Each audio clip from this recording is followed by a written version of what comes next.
Hannah Murray on TRE in the afternoon. You'll never know how much I really love you. You'll never know how much I really care. Listen, do you want to know a secret? Do you promise not to tell? Whoa, whoa, closer. Let me whisper in your ear. Say the words I love to hear. I'm in love with you. Closer. Let me whisper in your ear. Say the words I love to hear. I'm in love with you. Oh, I've known the secret for a week or two. Nobody knows, just we two. Closer, let me whisper in your ear. Say the words I love to hear. I'm in love with you. Oh, I've known the secret for a week or two. Nobody knows, just we two. Listen, do you want to know a secret? Do you promise not to tell? Whoa, whoa, closer. Let me whisper in your ear. Say the words I love to hear. I'm in love with you.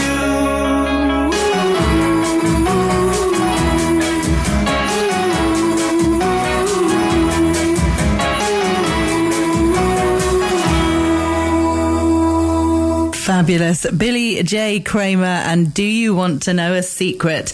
Joining us on the line now is Billy J. Kramer. He's that legendary singer from Liverpool who was the first person to have a hit with a Lennon-McCartney song in 1963 with that very song, written especially for him by John and Paul and recorded with George Martin at Abbey Road Studios before the Beatles recorded it themselves. Billy toured extensively throughout the UK as the opening act for the Beatles and headline tours with acts like Del Shannon, Gene Pitney and the Everly Brothers.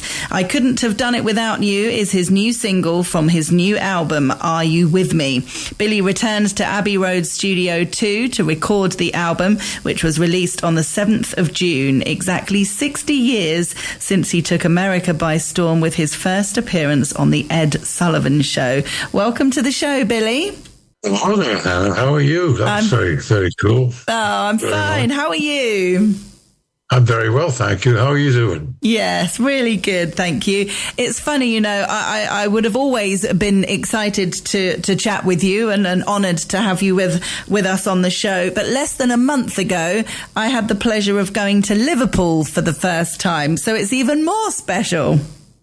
Oh, that's wonderful. Well, did you have a good time? I really had a great time. We did all the Beatles tour, the Magical Mystery tour, the everything. It was amazing. Yeah, I'm going to be back there on the 26th of August doing something at the Beatles Museum there, which I'm looking forward to. Yeah. Oh, it's an amazing place, isn't it? Really, really wonderful to soak up all that musical history. Yeah, it's great. You know, I did a video for that song for the title track of the album, Are You With Me in Liverpool last August. And we had a great time. I had a lot of fun doing it. It was fabulous. Oh, great. So, I mean, your backstory is really, really interesting. Tell us how you got into music, having met John Lennon, basically. I got into music just like a lot of other kids at the time. You know, skiffle became a big, a major thing. It was very popular. And I think, you know, it was cheap to get an acoustic guitar and a two-chest bass and a washboard. And there was a lot of skiffle groups. And I started playing with a childhood friend of mine. That's how it all started, you know.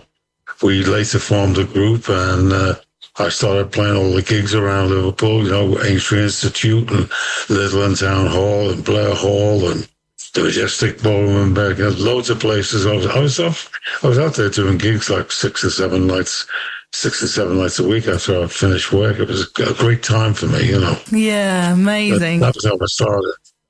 And, that was how I started. Yeah, and tell us the next bit, the meeting of John and how that changed things for you. Well, I actually met John Lennon and the Beatles at Aintree Institute. It was the first audition I did.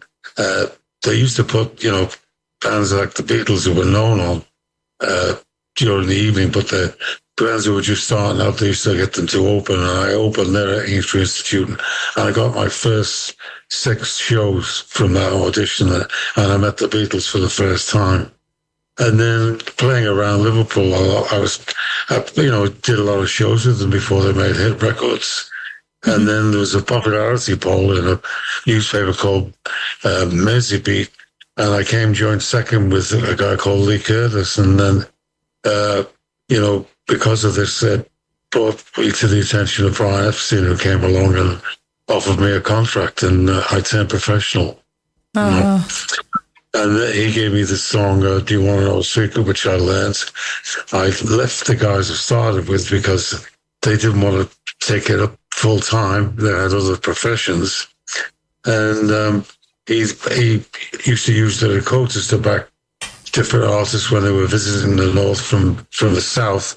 And he hooked me up with the Dakotas, and we learned You Want to Know a Secret, and we put it in our stage show, and we did it at the Hamburg trip, and we did it 10 times a night there. And then I came back, auditioned for George Martin with the song, and then he decided that was good enough, and he released it. And it became my first major hit. Yeah, amazing. And wasn't it John Lennon's suggestion for you to put the J in the middle of your name? Yes, that came about when I was just about to release Do You Want to Know a Secret? And Brian called me into his office one day, and John was there.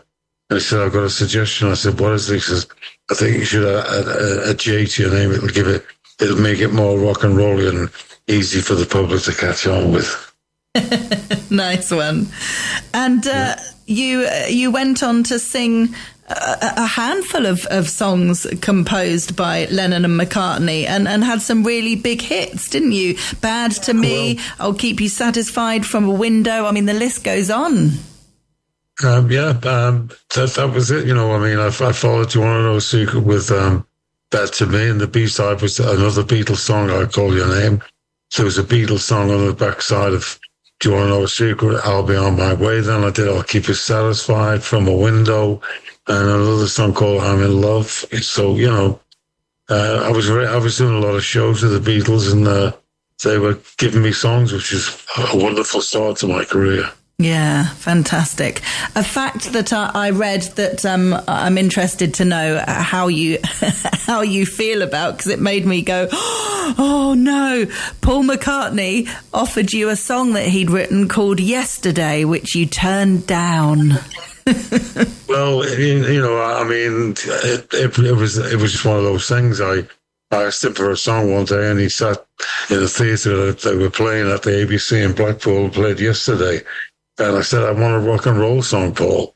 And I think that, it's one of those things, I just had a hit with the Burt Bacharach song, Trains and Boats and Planes. So I thought I didn't want to follow it with another ballad, I wanted a rock and roll song. Yeah. And you're not always right in your judgment, it's one of those things. And tell us about your experiences. I can't believe it was 60 years ago on the Ed Sullivan Show. That must have been amazing. It was amazing. It was amazing, very exciting. Also, it was a bit overwhelming, the thought of going on TV and 77 million people looking at you was a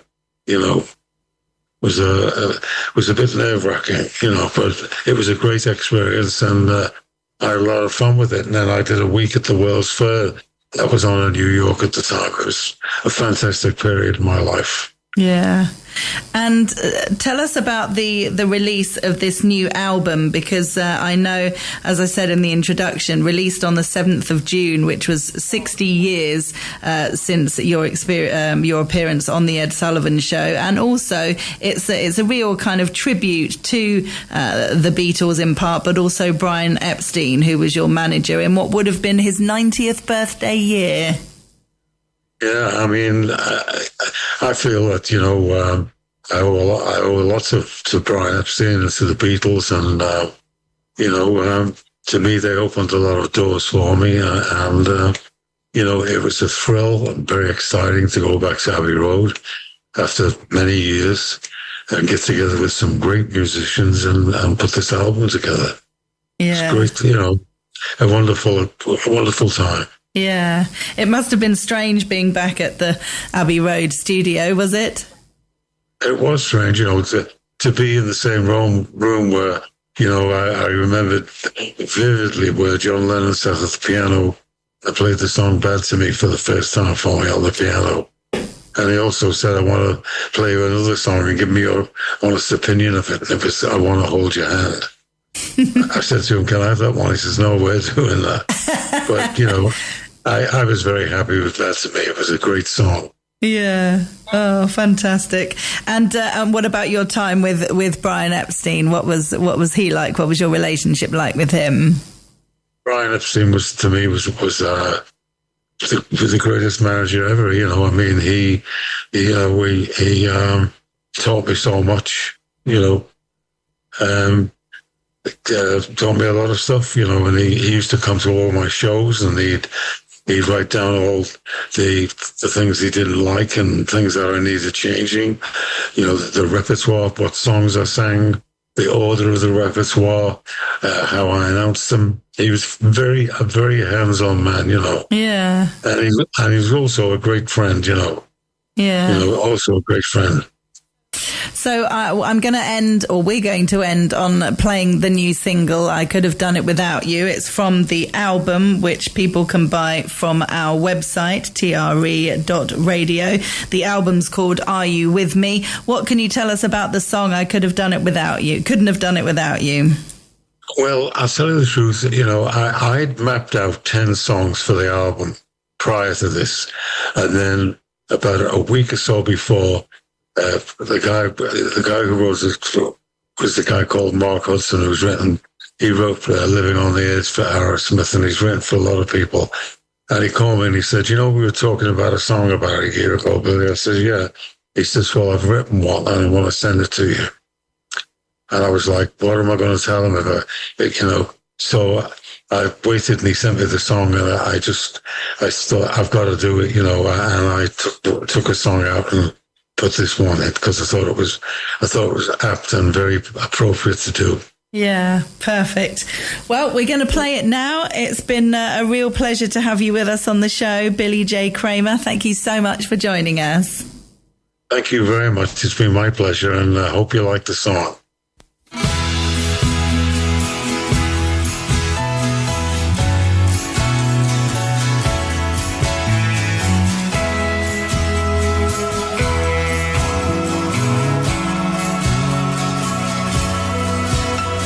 I started alone on a lonely one-way street. Then you came along with a heart to rescue me. And through the years, the tears and fears, you prove what love can do. I couldn't have done it without you. You made every dream come true. There's no denying you were my silver lining in every storm I went through. Somebody help me be all right I am, and now I can do what I do. You were the one, and I couldn't have done it without you. From a record store, you gave me a name and a song. You opened a million doors. too soon you were gone. Because of you, I always knew that I could carry on. I couldn't have done it without you. You made every dream come true. There's no denying you were my silver lining in every storm I went through. Somebody help me be all that I am, and now I can do what I do. You were the one, and I couldn't have done it without you. When I hear the crowd singing out loud at my show, I've got a secret, and it's something I want you to know. I couldn't have done it without you. You made every dream come true.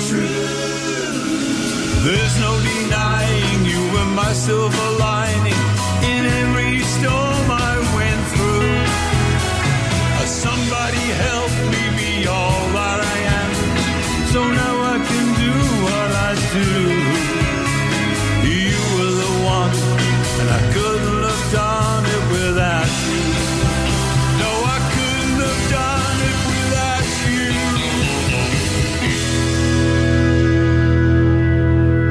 Oh, how lovely. What a beautiful song and wonderful tribute. Billy J. Kramer there. I couldn't have done it without you, from his new album, Are You With Me?